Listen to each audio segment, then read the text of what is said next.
Les opérateurs en Python. Les opérateurs en Python sont des symboles spéciaux utilisés pour effectuer des opérations sur des valeurs ou des variables. Ils peuvent être classés en plusieurs catégories, telles que les opérateurs arithmétiques, les opérateurs logiques, les opérateurs de comparaison, les opérateurs d'affectation, etc. Les opérateurs arithmétiques. Les opérateurs arithmétiques sont utilisés pour effectuer des opérations mathématiques de base. Les opérateurs arithmétiques couramment utilisés en Python sont: nous avons l'addition qui ajoute deux éléments. Nous avons la soustraction qui soustrait la deuxième valeur de la première. Nous avons la multiplication qui permet de multiplier deux valeurs. Nous avons la division qui divise la première valeur par la deuxième. Nous avons le modulo qui donne le reste de la division de la première valeur par la deuxième. Et enfin, nous avons l'exponentiation qui élève la première valeur à la puissance de la deuxième valeur. Comme exemple sur les opérateurs arithmétiques, alors là, nous avons déclaré notre première variable b à laquelle nous avons affecté 3. Déclarons ensuite notre deuxième variable a à laquelle nous affectons 8. Donc, nous avons les opérations suivantes. Nous avons l'addition. Nous pouvons additionner a plus b, a et b.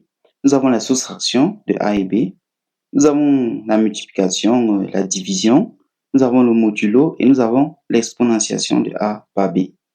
Alors là, nous allons tout simplement afficher le résultat. Donc, grâce à la fonction print. Donc, si on exécute ici, qu'est-ce que nous obtenons? Au niveau de l'addition, nous voyons bien que nos deux éléments ont bien été additionnés. Au niveau de la soustraction, nous avons bel et bien le résultat de notre soustraction de 8 par 3. Au niveau de la multiplication, nous avons ce résultat. Donc, voilà, par la suite, nous avons le résultat de la division, le modulo et l'exponentiation. Les opérateurs de comparaison. Les opérateurs de comparaison sont utilisés pour comparer deux valeurs. Ces opérateurs sont les suivantes. Nous avons l'égalité qui permet de vérifier si deux valeurs sont égales. Ensuite, nous avons la différence qui permet de vérifier si deux valeurs sont différentes. Ensuite, nous avons l'opérateur supérieur qui vérifie si une valeur est supérieure à une autre. Nous avons l'opérateur inférieur qui vérifie si la valeur de gauche est inférieure à la valeur de droite. Ensuite, nous avons l'opérateur supérieur ou égal qui vérifie si la valeur de gauche est supérieure ou égale à la valeur de droite. Et enfin, nous avons l'opérateur inférieur ou égal qui vérifie si la valeur de gauche est inférieure ou égale à la valeur de droite. Alors, pour illustrer ce que nous venons de voir sur les opérateurs de comparaison, nous avons déclaré nos deux variables. Notre première variable x à laquelle on a affecté 10. Alors, notre deuxième variable y à laquelle nous avons affecté 5. Juste en bas, nous avons l'égalité, donc x égale y. Donc, l'égalité ici, c'est double l'égalité. Une seule égalité correspond à l'affectation, mais la double égalité, c'est l'égalité simple telle qu'on la connaît. Nous avons la différence, nous avons l'élément supérieur, nous avons l'élément inférieur, nous avons supérieur ou égal, inférieur ou égal. Et bien évidemment, ici en bas, nous allons afficher chacune des réponses. Avant que nous ne fassions cela, j'aimerais rappeler que ces opérateurs, vu que ce sont des opérateurs de comparaison, les résultats affichés lors de l'exécution ou bien lors de l'utilisation de ces opérateurs-ci seront tout simplement de type booléen, c'est-à-dire vrai ou faux, true or false. Donc là, exécutons maintenant ce bout de code-ci. Nous obtenons nos réponses. Donc au niveau de l'égalité, nous avons dit que x est égal à y. Ça revient ainsi que 5 égale à 10, ce qui est faux, bien évidemment. Au niveau de la différence, nous avons dit que x est différent de y. Donc cela revient donc à dire 5 différent de 10 et nous obtenons la valeur true, ce qui est toujours vrai. Au niveau de la comparaison à caractère supérieur, nous avons dit que x est strictement supérieur à y, cela reviendra à dire que 10 est strictement supérieur à 5, ce qui est bien évidemment vrai, et ainsi de suite. Donc, pour les autres opérateurs, nous avons leurs différentes réponses juste ici. Les opérateurs logiques. Les opérateurs logiques sont utilisés pour effectuer des opérations logiques sur les valeurs booléennes. Ces opérateurs sont les suivantes. Nous avons le et, donc AND, qui renvoie true si les deux valeurs sont true, et bien évidemment qui renverra false dans le cas contraire. Nous avons ensuite l'opérateur OR, qui renvoie true si au moins l'une des deux valeurs est true. Dans le cas contraire, ça renverra false. Nous avons ensuite l'opérateur NOT ou non, qui inverse la valeur booléenne.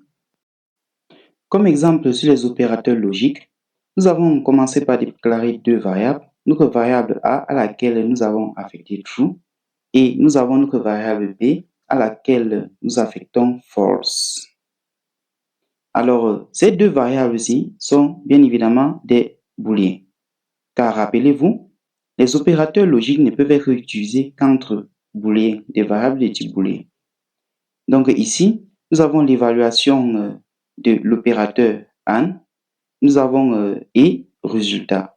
Donc, et c'est mis pour AND. Nous avons le ou résultat pour A ou B. Et nous avons le non résultat pour notre et. Et bien sûr, nous allons afficher les différentes valeurs. Donc, nous avons utilisé la fonction print pour afficher celui du premier, du deuxième et du troisième. Alors, exécutons ce bout de code et apprécions le résultat. Ici, nous avons résultat de et. Nous avons false. Résultat pour ou, nous avons true. Pourquoi false pour le premier? Rappelez-vous, nous avons écrit ici et résultat et and b. Ça veut dire que nous avons true and false. Donc, vrai et faux. Nous savons très bien que vrai et faux sera forcément évalué à faux. Ici, nous avons or result et or b. Donc, vrai ou faux. Nous savons que vrai ou faux est évalué bien sûr à vrai. Et enfin, nous avons notre et. Vu que et contient true, notre et va donc contenir false. C'est ça que nous avons juste ici en bas. Les opérateurs d'appartenance. Les opérateurs d'appartenance sont utilisés pour vérifier si une valeur est présente dans une séquence. Ces opérateurs sont les suivantes.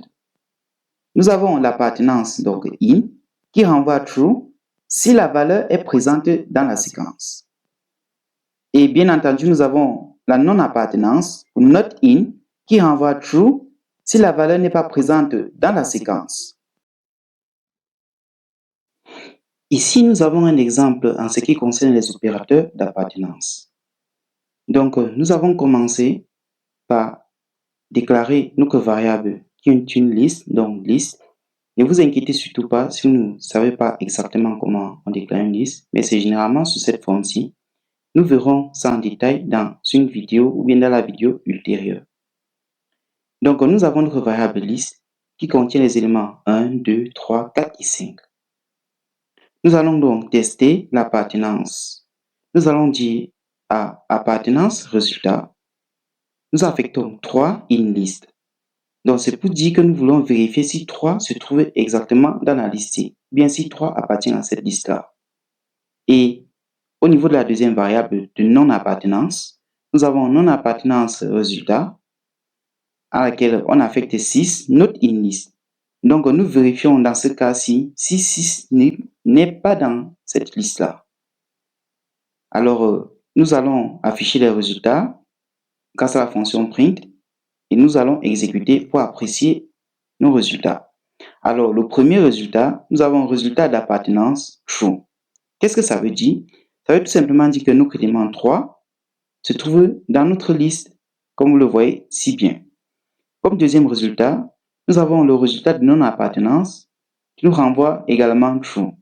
Ça veut tout simplement dire que notre 6 ne se trouve pas dans notre liste, car rappelez-vous, nous avons utilisé l'opérateur not in.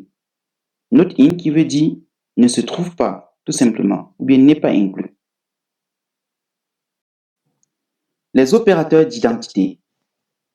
Les opérateurs d'identité sont utilisés pour comparer les adresses mémoire des objets. Ces opérateurs sont les suivants. Nous avons identité is qui renvoie true si les deux variables se réfèrent au même objet. Et bien entendu, nous avons la non-identité is not qui renvoie true si les deux variables ne se réfèrent pas au même objet. Ici, nous nous rendons dans Jupyter Notebook pour un exemple sur les opérateurs d'identité. Donc, nous commençons par déclarer nos deux variables qui sont des variables de type liste. Donc, je me répète une fois de plus, ne vous inquiétez pas, nous verrons les listes plus tard. Mais sachez qu'elles sont déclarées simplement de cette façon-ci. Donc, nous avons notre premier variable x, qui est une liste qui contient les éléments 1, 2 et 3. Nous avons notre deuxième variable liste de type liste, qui contient les éléments 1, 2 et 3 également. Alors, nous avons déclaré une première variable, identité résultat, à laquelle nous avons affecté l'évaluation de x, de l'appartenance de x à y, ou bien de l'identité de x à y, donc x, x, y. Nous avons la non-identité résultat, à laquelle nous affectons x is not y. Alors, nous allons donc afficher les résultats et apprécier ce que nous obtenons.